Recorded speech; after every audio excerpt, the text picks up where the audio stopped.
Sean todos bienvenidos a un nuevo video tutorial de Aula Más. A continuación vamos a estudiar el capítulo 1 sobre evolución y diversidad, del tema 1, Introducción a las teorías sobre el origen de las especies.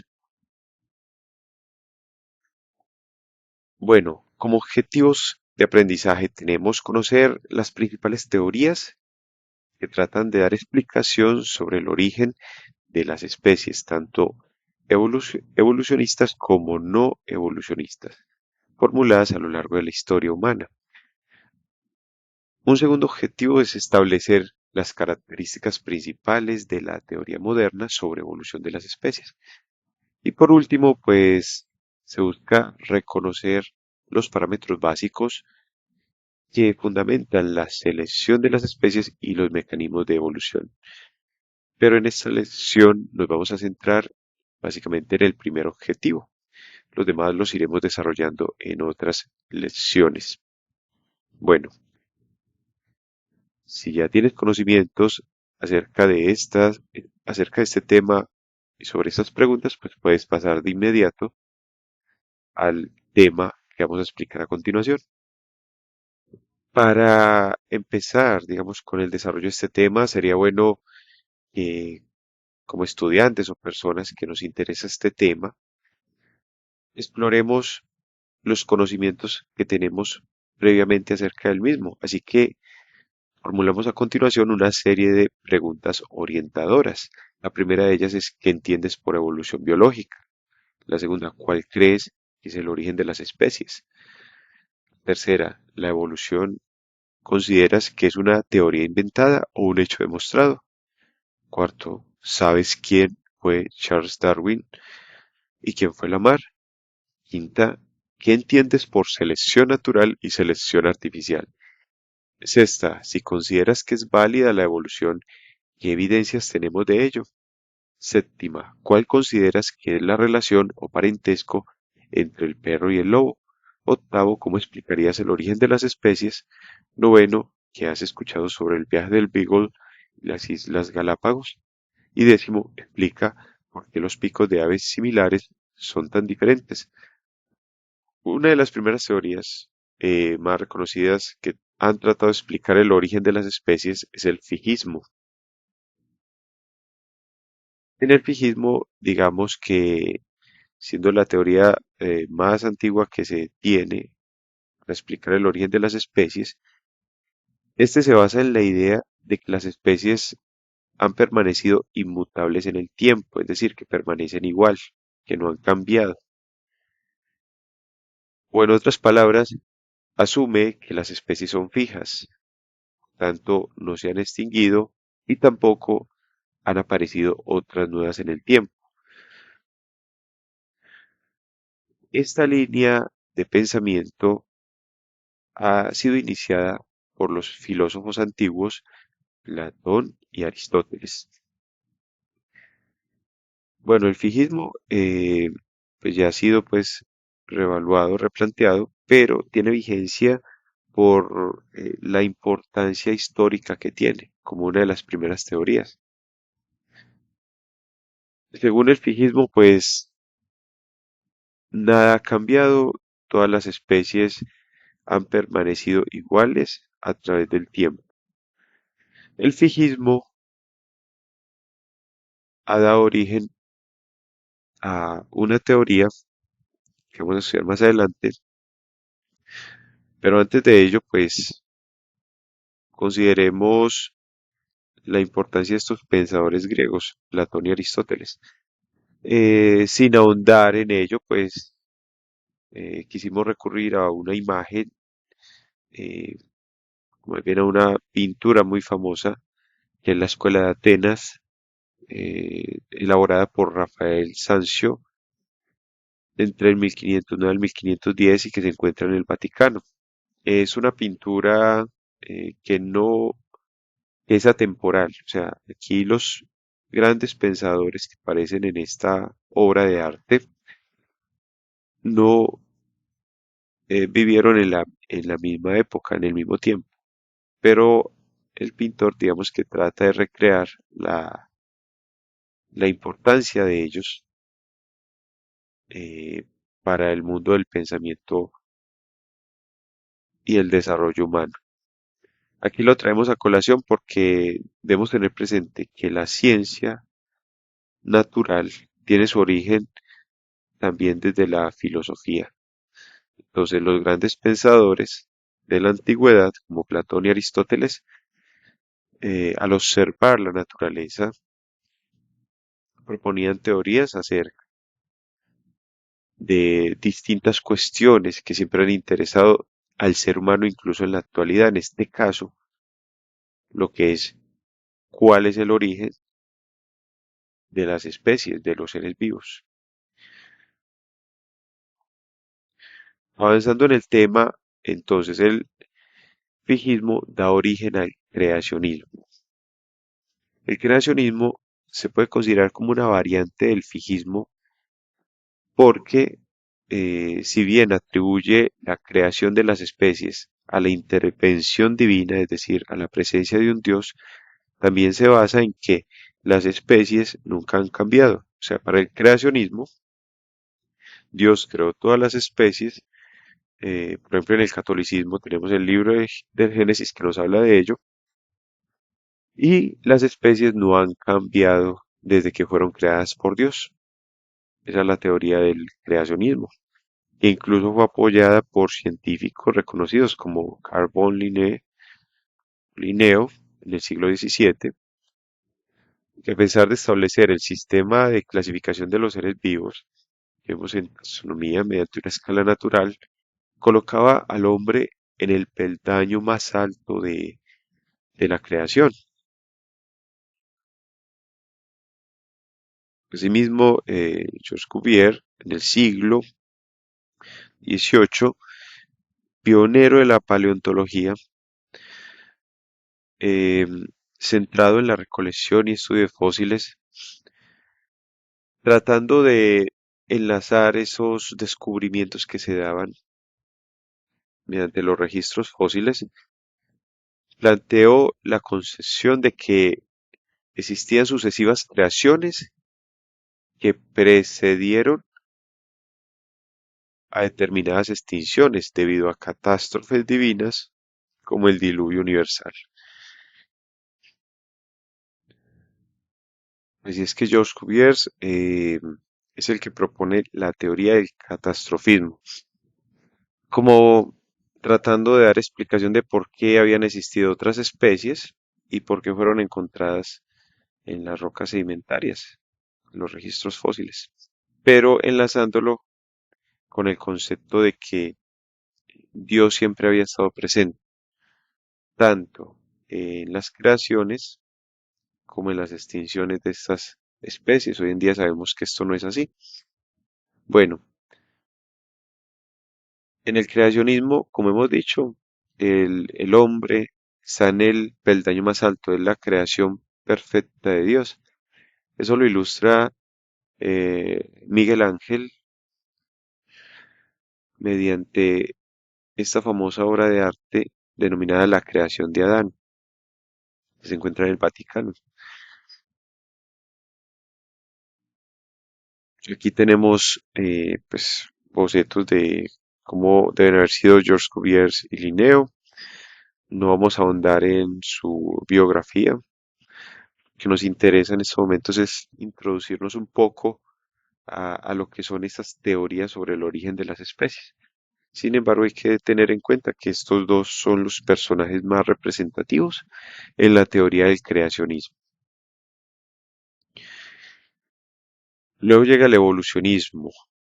El evolucionismo es, digamos, la teoría fundamental que hoy en día tiene vigencia dentro de las ciencias naturales para explicar cuál es el origen de los distintos seres vivos. El evolucionismo pues incluye todas aquellas teorías que afirman que las especies han venido cambiando y evolucionando a lo largo del tiempo hasta llegar a ser como las conocemos actualmente. La teoría del evolucionismo se basa en tres principios que también se pueden denominar objetivos principales. El primero de ellos, pues, es constatar el hecho de la evolución o comprobar que la evolución existe. ¿De qué forma? Reconociendo la diversidad de los distintos seres vivos y que ésta obedece a cambios en el tiempo y en los parentescos, es decir, que deben existir antepasados comunes. El segundo aspecto, segundo principio en que se basa el evolucionismo, o todas estas teorías del evolucionismo, es relatar la historia evolutiva, o sea, demostrar que existen relaciones entre las distintas especies, que incluso parecieran no tener relaciones evolutivas, y también estudiar el momento en que se originaron nuevas especies a partir de otras. Y el tercer principio es explicar las causas de la evolución, o sea, descifrar cuáles son los mecanismos biológicos por los cuales podemos explicar qué sucede la evolución. Entonces, la teoría de la evolución se basa principalmente en esos tres principios, o el evolucionismo como tal, como conjunto de proposiciones teóricas. Nos encontramos en este camino, pues, a una de las principales teorías que tratan de explicar desde el evolucionismo el origen de las especies, y es el lamarquismo. El marquismo viene o sea, a desarrollarse gracias al trabajo de Jean-Baptiste de Monnet, Caballero de la Mar. Él escribió un texto denominado Filosofía Zoológica en 1809, pero vamos a ahondar en las principales ideas lamarquistas. A pesar que el fijismo fue aceptado hasta mediados del siglo XIX, ya para finales del siglo XVIII había varios naturalistas que creían que la vida evolucionaba a medida que el ambiente cambiaba. Entre estos teóricos de la evolución de aquella época, solo Lamar logra postular una teoría comprensible, entendible acerca de los mecanismos a través de los cuales esto sucedía. Entonces, Lamar, como estaba a cargo de la colección de entomología del Museo de Historia Natural de París, comparaba los registros fósiles con especies actuales y se daba cuenta que un conjunto de organismos ya extintos, muy parecidos entre sí, presentaban como una secuencia cronológica, o sea, parecían relacionados en el tiempo, incluso hasta llegar a compararlos con especies actuales. Entonces ahí es donde él propone la idea de que las características de los organismos variaban y por lo tanto que los organismos iban a evolucionar a medida que se adaptaban a las condiciones cambiantes del medio y que finalmente estas adaptaciones se iban a transmitir de una generación a otra.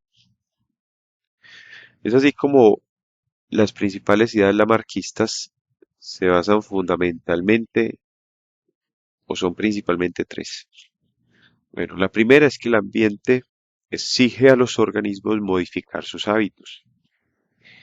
Lamar habla de la adaptación al medio por adquisición de nuevos hábitos a partir del uso y el desuso.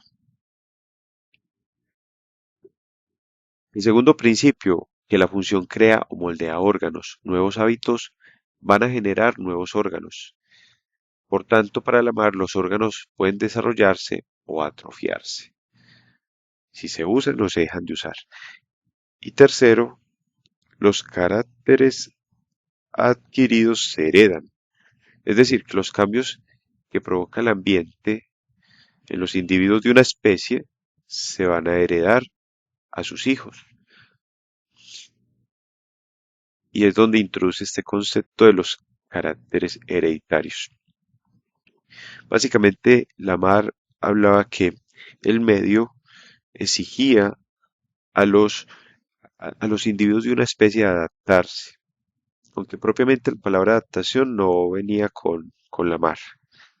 Eh, Posteriormente llega con Darwin. Pero digamos que el ambiente exige a los individuos emplear a modificar o a utilizar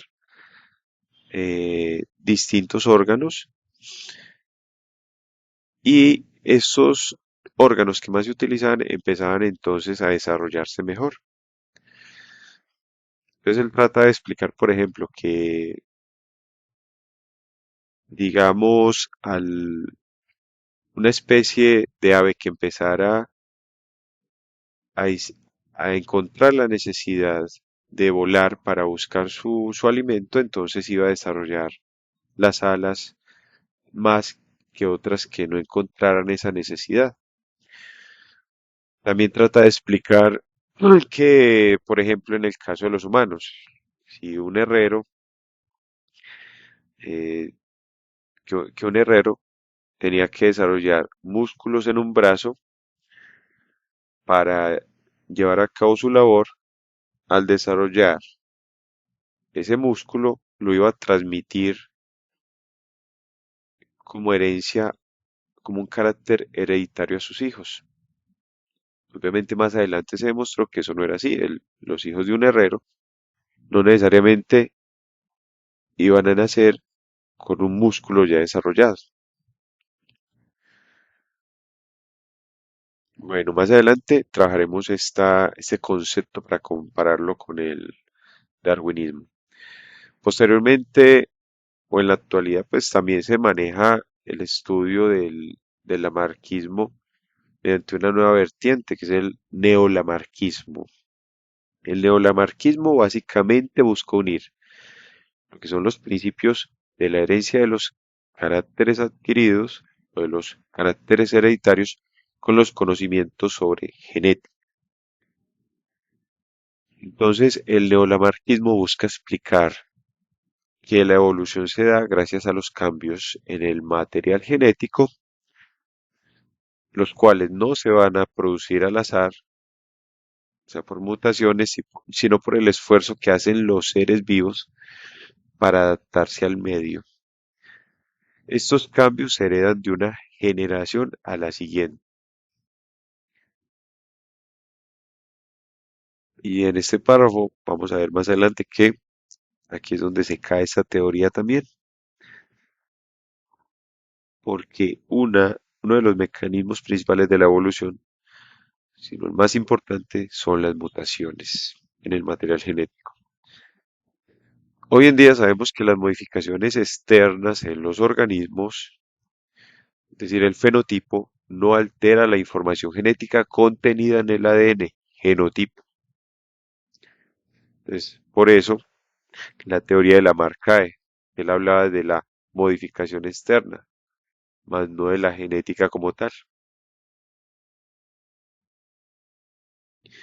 porque en el código genético es donde se encuentra la información a partir de la cual se desarrolla un ser vivo. Las modificaciones externas, debidas al esfuerzo que hacen los seres vivos para adaptarse al medio, no conllevan una alteración directa de la información genética contenida en el ADN, ni tampoco hace que se extingan otros caracteres que estaban presentes y que van a permanecer ocultos, como vamos a ver más adelante. Bueno, ahora entramos con la teoría más aceptada a nivel científico, que es el darwinismo, aunque actualmente con varias modificaciones. Bueno, el darwinismo tiene su origen con Charles Darwin, que es el padre de la teoría de la evolución, considerado así.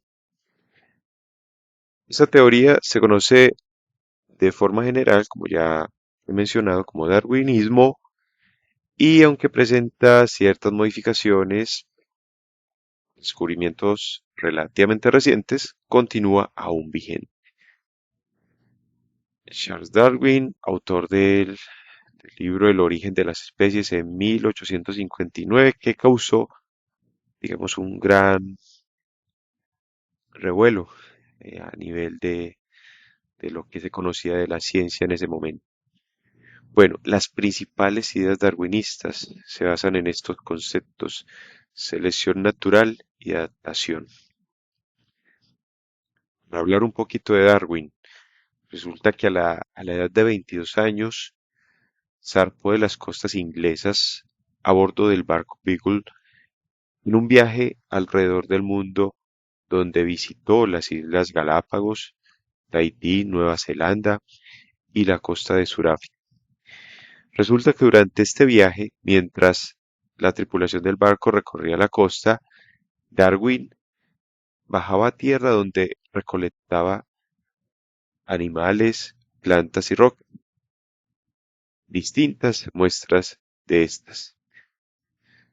A medida que avanzaba en su viaje con el Beagle, pues Darwin observaba que existía una gran variedad de adaptaciones que presentaban las plantas y animales necesarias para poder vivir en ambientes tan diferentes como lo eran las selvas amazónicas, las pampas argentinas o áreas desoladas de la tierra,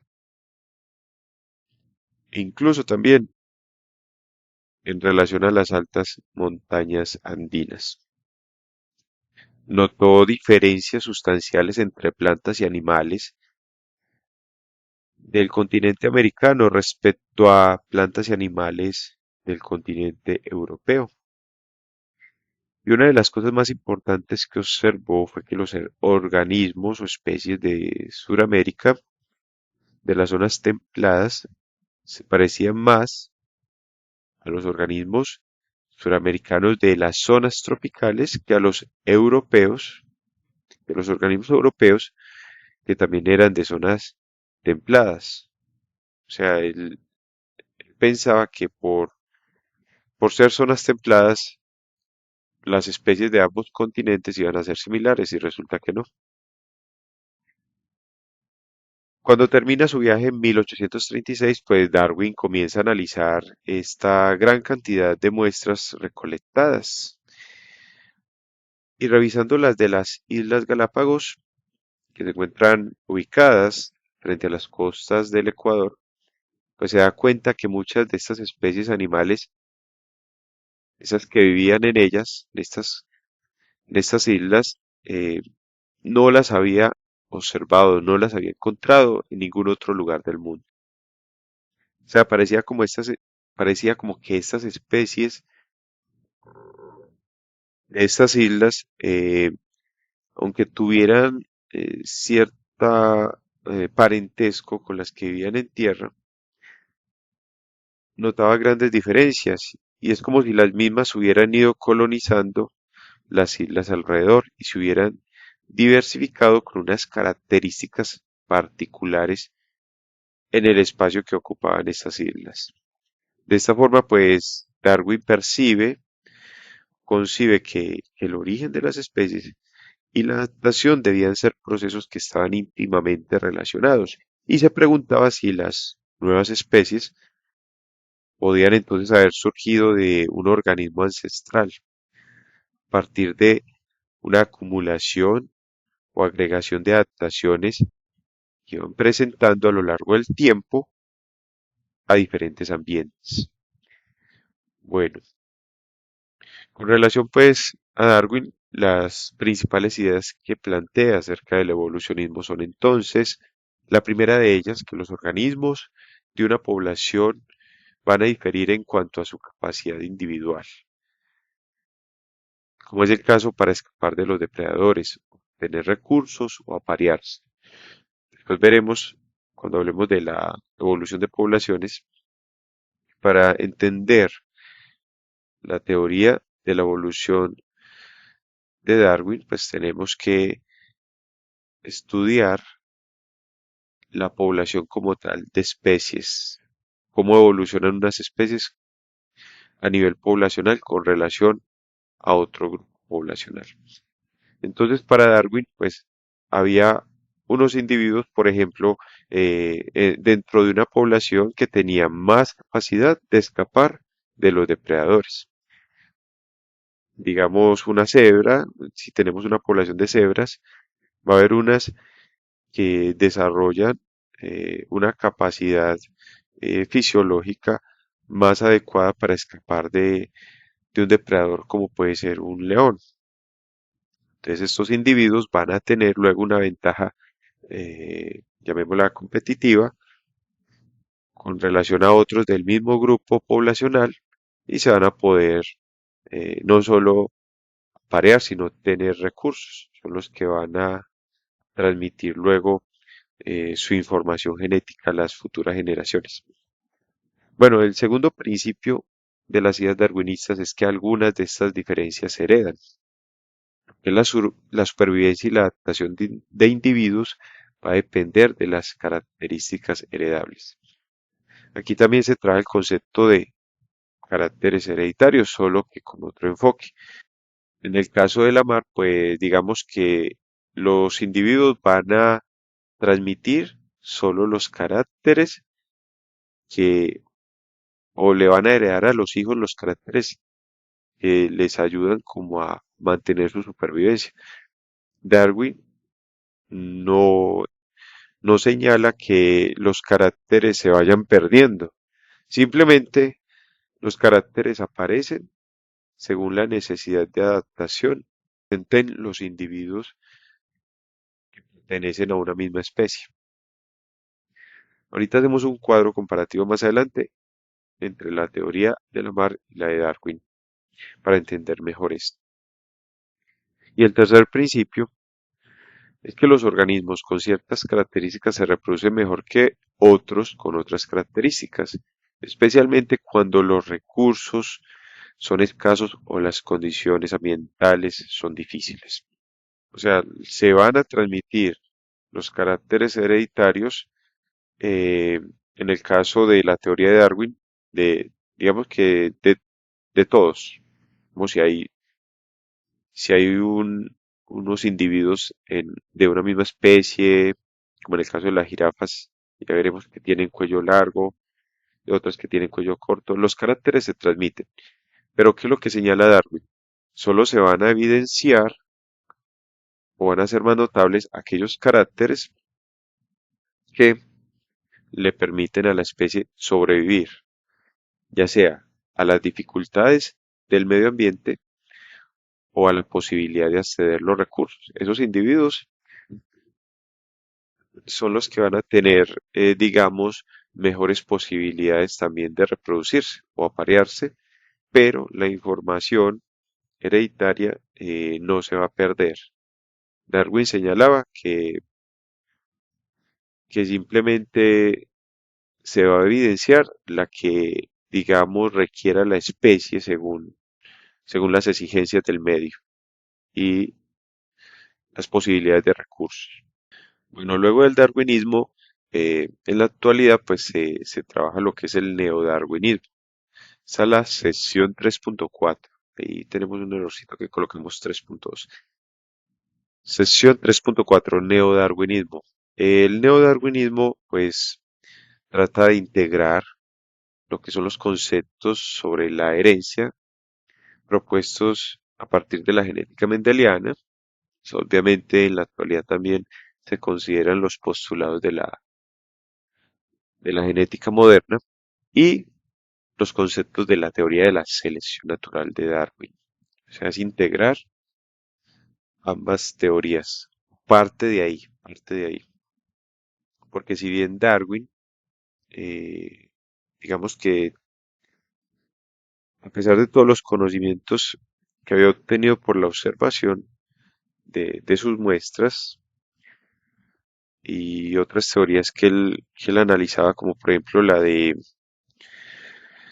que planteaba Thomas Malthus en el libro denominado Ensayo sobre el principio de la población, escrito por este economista en 1798, pues Darwin también tenía sus limitaciones a nivel de cómo explicar cuál era ese motor evolutivo, ¿sí? O dónde concretamente se daban esos cambios en las especies que posibilitaban pues la evolución de las mismas. Entonces, con el neodarwinismo, pues podemos decir que esta es una teoría sintética de la evolución en la cual se incorporan conceptos sobre mutación, variabilidad genética, recombinación, genotipo y fenotipo. Y su objetivo principal es estudiar la evolución en las poblaciones. ¿Por qué? Porque a partir del estudio de las poblaciones, es decir, agrupando las especies por grupos poblacionales, se podía evidenciar luego cuáles eran esos mecanismos evolutivos. Mucho de esto que estamos hablando en esta charla sobre evolución, pues lo ampliaremos posteriormente. Aquí tenemos una representación pictórica de Lamarck y de Darwin. No ahondamos en su biografía porque no es el objetivo de esta presentación, pero para tenerlo en cuenta. Ponemos esta pregunta problematizadora. A la vez que damos una respuesta breve, pero que se puede ampliar. ¿Cómo se explica desde el neolamarquismo la escasa visión de los topos? Recordemos que Lamarck hablaba del uso y el desuso de los órganos. Entonces, si un órgano se atrofia, según Lamarck, entonces empieza como a desaparecer como carácter hereditario. Entonces los topos, al evolucionar, consumiendo los recursos que están en el subsuelo, dejan de utilizar la visión y por eso se atrofiaba, caía en desuso y ese órgano pues empezaba, digamos, a deteriorarse, desarrollándose otros órganos de los sentidos. En el caso de los topos, el olfato y el tacto, ¿cierto? Para sentir las vibraciones de los animales que consumen en el medio. Pues eso explicado desde la visión del neolamarquismo, que ya sabemos que el neolamarquismo es una teoría de todas formas replanteada, pero es bueno tratar de analizar esas teorías para comprender mejor el concepto del desarrollo histórico de la evolución. Bueno, aquí una pequeña pues representación de lo que fue el viaje del Beagle. Duró aproximadamente casi 5 años, desde 1831 al 1836. Vemos el recorrido que hace desde Inglaterra, pasa del Océano Atlántico hasta bordear costas principales de América del Sur y luego pasando al continente oceánico, pasando por Australia, Nueva Zelanda, luego por Sudáfrica, como habíamos dicho, hasta retornar nuevamente a Bahía y luego retorna a Reino Unido. Bueno, habíamos mencionado que una de las palabras claves en evolución, la teoría de la evolución de Darwin es la selección natural. ¿Qué es la selección natural? Es la que realiza el ambiente sobre los individuos que viven dentro de las poblaciones naturales. Darwin trataba de dar explicación, por ejemplo, al por qué había una especie de había 14 especies de pinzones diferentes cuando revisa, observa o analiza las muestras de las Islas Galápagos. Eso llamó su atención porque habían 14 especies de pinzones diferentes y a qué se debían sus diferencias.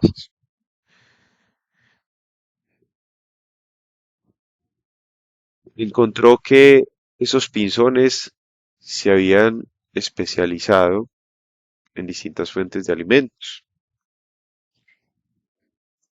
Entre más pequeño era el pico, encontró que eran especies de pinzones que consumían insectos.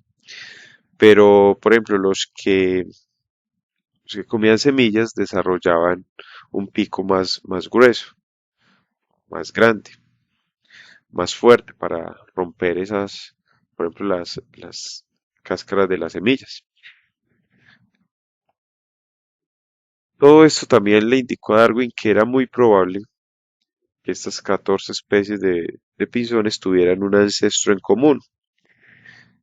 Simplemente iban evolucionando porque como grupos poblacionales se iban separando y se iban adaptando a distintos medios a la vez que se especializaban en tener distintos recursos. De esta forma propone el concepto de que había un pinzón ancestral de tierra firme y de forma general de que distintas especies relacionadas tenían un ancestro en común. Hoy en día reconocemos también la existencia de la selección artificial. Darwin también lo evidenció cuando observaba a personas pues del campo que digamos llevan a cabo el cruce, por ejemplo, entre las reses para buscar aquellas que dieran más leche, otras que dieran más carne. Algo que partía de una observación tan simple permitía explicar que el ser humano llevaba a cabo selección artificial, pero él se preguntaba, bueno, si esto lo puede hacer el ser humano, ¿por qué la naturaleza no? Entonces, prácticamente, Darwin se puede decir que empieza a hablar de la selección natural observando los procesos de selección artificial que realiza el ser humano, que realizan, por ejemplo, los ganaderos. Hoy en día es muy común tener conocimiento de que el ser humano modifica incluso genéticamente especies animales y especies de plantas que nos proveen alimentos que el mercado va requiriendo, ¿cierto? Entonces tenemos ganado especializado en producir leche, otro en carne, ¿cierto? Si hablamos de los bovinos, también hay cultivos donde las frutas o las verduras vienen siendo modificadas. De esa forma, Darwin encuentra que la naturaleza efectúa entonces procesos de selección, lo llamó selección natural, pero que también lo hacía el hombre, selección artificial. Un ejemplo muy conocido de selección artificial ha sido la domesticación del perro. Se considera que hay un ancestro,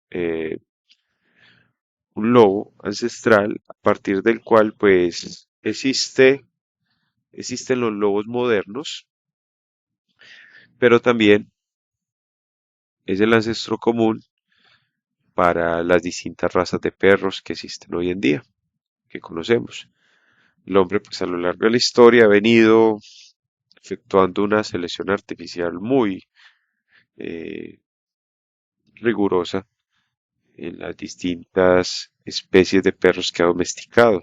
Lo mismo en el caso de los gatos, es muy probable, o se considera que tiene un ancestro común en el árbol de la vida evolutivo con otras especies de felinos. Bueno, aquí tenemos la comparación entre la teoría lamarquista y la teoría darwinista. Básicamente, para Lamarck, pues, él decía o señalaba que la dificultad para obtener alimento a poca altura obligaba a las jirafas a esforzarse y a estirar el cuello. Para Darwin, en cambio, él señalaba que eso no era así, o sea, Simplemente había unas jirafas que nacían con el cuello más largo que otras. Volviendo a la teoría de Lamarck, del esfuerzo y del estiramiento del cuello para las jirafas, señalaba que por ese motivo el cuello se modificaba y se alargaba, y ese alargamiento en el cuello se iba a transmitir a la siguiente generación. Para Darwin, en cambio, señalaba que si escaseaban las ramas, si se hacían escasas las ramas de menor altura, las de cuello más largo iban a tener más posibilidades de alimentarse y reproducirse con éxito que las jirafas que tenían cuello corto. Para Darwin hay que tener claro que las jirafas de cuello corto no es que desaparecieran, como en el caso de Lamar. Para Lamar entonces, como resultado, señalaba que la nueva generación de jirafas ya siempre iba a tener el cuello más largo, que se especializaban en comer las hojas de los árboles que estaban a una mayor altura. En cambio, que señala Darwin, que las nuevas generaciones nacidas de las jirafas de cuello largo heredaban esta característica y era la más notoria dentro del nuevo grupo de jirafas, pero que, digamos, las jirafas de cuello corto, o para él el mecanismo por el cual, la causa por la cual todavía podían nacer jirafas de cuello corto, aunque no lo conocía, pues él señalaba que todavía permanecía ahí esa información. Recordemos que para la época, pues no existía esa fundamentación genética, o al menos desde lo que conozco, para que tanto Darwin como Lamarck pudieran hacer esa integración con esa teoría, con la teoría genética. Simplemente Darwin señalaba, así como para concluir, que las nuevas generaciones iban a evidenciar jirafas de cuello largo, o sea, los hijos de esas jirafas encontraban la necesidad de alargar el cuello. Y así como resumidito, lo que pasa es que Lamar no podía explicar, por ejemplo, por qué en determinado momento nació una jirafa de cuello corto. Es que Lamar, con su teoría, prácticamente obligaba que, como las jirafas se especializaron en comer las hojas de los árboles que estaban a mayor altura, entonces no deberían nacer jirafas de cuello corto. En cambio, con Darwin, pues, como él habla de la selección natural y adaptación, él no descartaba, o dentro de su teoría no se descartaba, la posibilidad de que nacieran jirafas de cuello corto. Fue más convincente la teoría de Darwin, porque digamos un cambio en las condiciones del medio, por ejemplo, que favorecieran a las jirafas de cuello corto, iba a evidenciar que la mar, pues, no tenía la razón, porque no se evidenciaba cómo una especie podía entonces seguir permaneciendo digamos, en la cronología de la historia natural, como si lo hacía la teoría de Darwin. Bueno, Darwin también se puede decir que tiene un punto adicional porque él buscaba evidencias de la evolución en otras áreas del conocimiento. Ya habíamos mencionado el leer la teoría de Thomas Malthus, mm, el economista inglés. Él también buscaba en otras áreas del conocimiento para su época cómo sustentar su teoría de la selección natural y el origen de las especies. Vamos a hablar básicamente de cuatro áreas relacionadas con la evolución que han permitido, digamos, cimentar eh, las evidencias de que la evolución existe. Recordemos que ese era uno de los principios de la evolución. También tratar de explicar o dar cuenta de las evidencias de la misma. No decir que la evolución existe porque sí, porque a alguien se le ocurrió la idea y ya, como en el caso del fijismo y el creacionismo. Una de las ramas de la ciencia especializada que tiene gran trascendencia desde la época de Darwin ha sido la anatomía comparada con la paleontología. También igual, es de gran importancia la biogeografía y la bioquímica. Lo más importante es entender que con Darwin también se habla de ciencia por el hecho de que sus teorías no solo las publica, también las pone a prueba. O sea, esa posibilidad de refutar lo que se enuncia con argumentos claros, partir también de otras teorías científicas. Cuando hablamos de anatomía comparada, mm, podemos decir que los estudios de anatomía comparada se basan en analizar aquellos órganos entre especies que se considera guardan una similitud, pero que no necesariamente tienen el mismo uso. Aquí, por ejemplo, tenemos la representación de, del esqueleto de cinco brazos, patas, como queramos decirle, extremidades mejor, de cinco especies de mamíferos totalmente diferentes, pero que en las cuales se ha encontrado una similitud en la estructura y en la organización de su sistema óseo. Vemos la extremidad de la estructura ósea del ala de un murciélago, del brazo de un hombre, de la pata de un elefante, de la pata de un delfín, de la pata de un topo.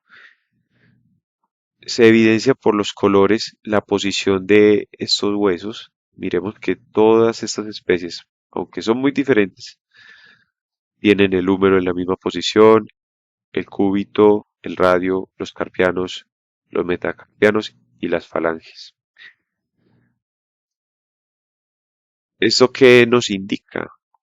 Que es muy probable que en el árbol de la historia evolutiva, hace millones de años, nos encontremos con un ancestro en común entre todas esas especies, por más diferentes que hoy en día nos encontremos o nos encontremos nosotros como seres humanos con relación a ellas. En la anatomía comparada es muy importante entender estos dos conceptos de estructuras homólogas y estructuras análogas. Las estructuras homólogas las definimos como aquellas que cumplen con funciones distintas, pero que han evolucionado a partir de un ancestro en común. Es decir, si damos por sentado el hecho de que estas cinco especies han evolucionado de un ancestro en común, son estructuras homólogas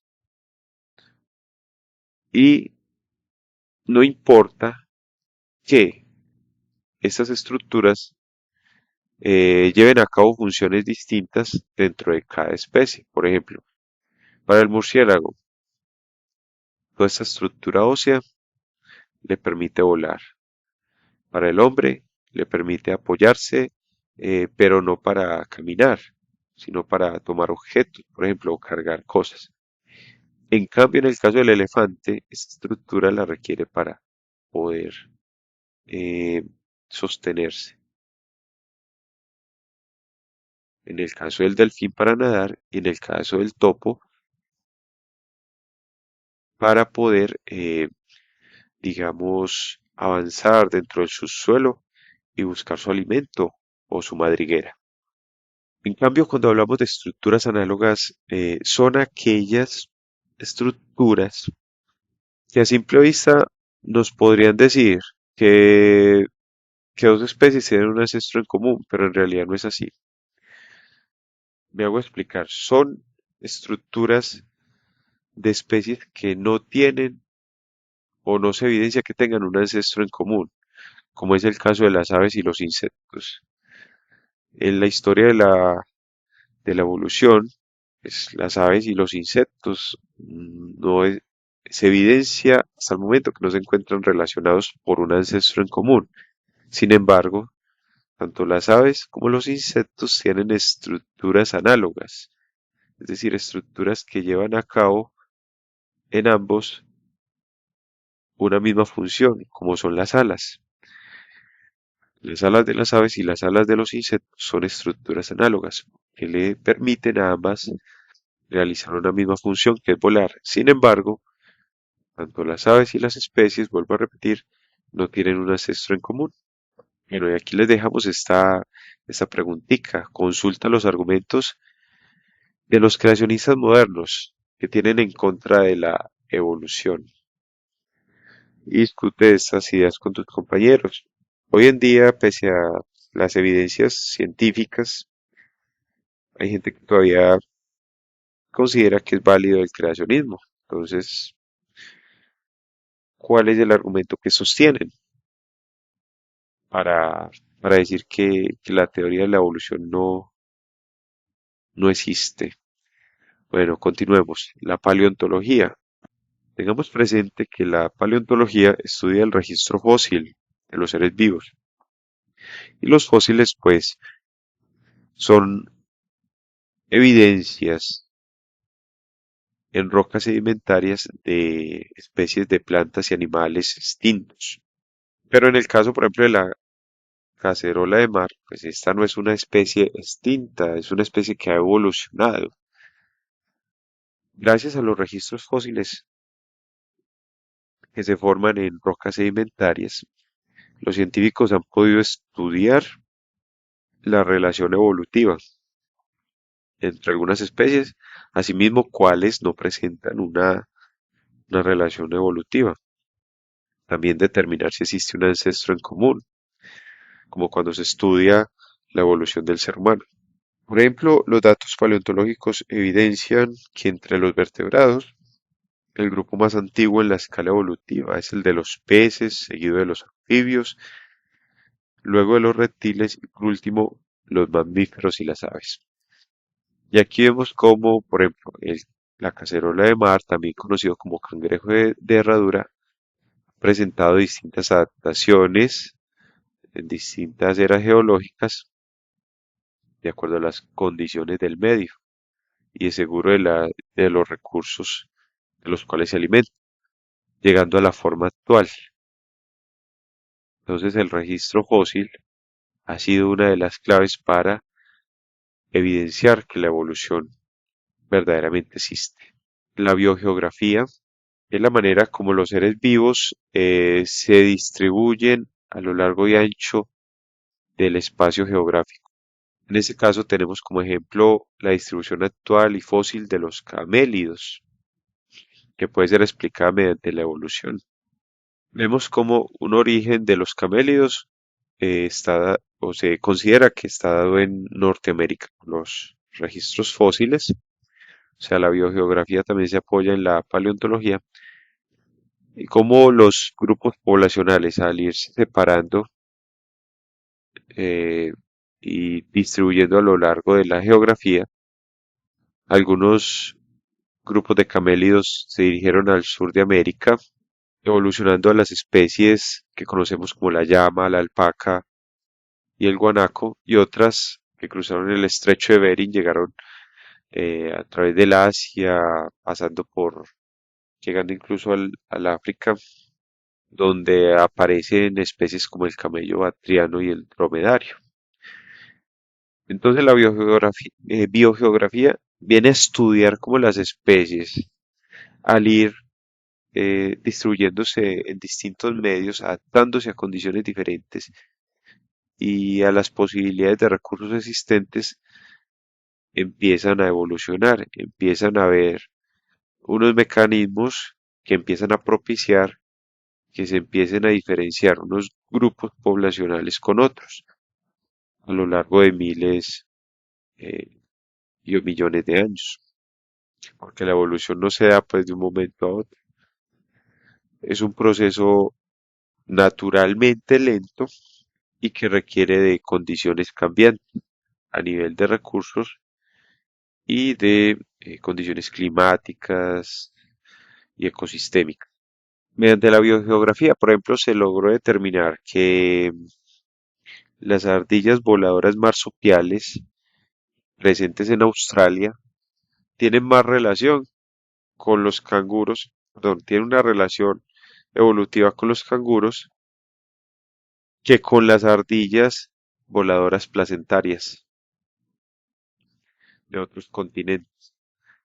¿Por qué? Los marsupiales, pues debemos tener presente que son mamíferos cuyas crías terminan su desarrollo por fuera del vientre de la madre en una bolsa llamada marsupio, mientras que los mamíferos placentarios son los que la cría se desarrolla completamente dentro del vientre materno.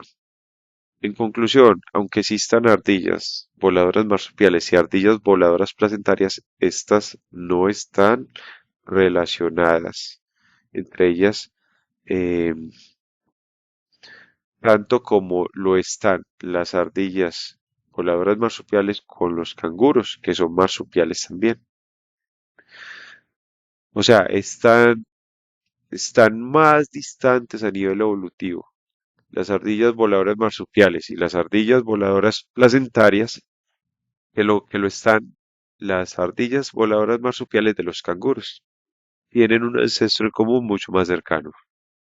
Bueno, por último, la biología molecular y bioquímica, que hay mucha tela por cortar, pero básicamente podemos decir que los desarrollos en biología molecular y en genética molecular han permitido establecer que existen relaciones evolutivas a partir de la información genética y de procesos bioquímicos que se dan en los seres vivos de distintas especies, como lo es la molécula de energía o ATP, el material genético hereditario que se contiene en el ADN, la información genética que se transmite gracias al ARN, la información contenida en las células que se analiza a través de las biomoléculas con una conformación básica tales como azúcares, grasas, ácidos nucleicos y proteínas.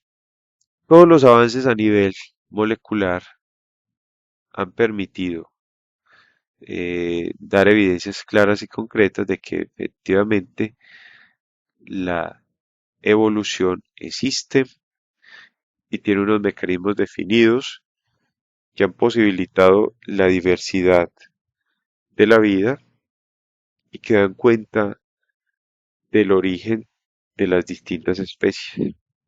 Bueno, muchas gracias por su atención en esta breve introducción a lo que es las teorías sobre el origen de las especies y hasta una próxima lección.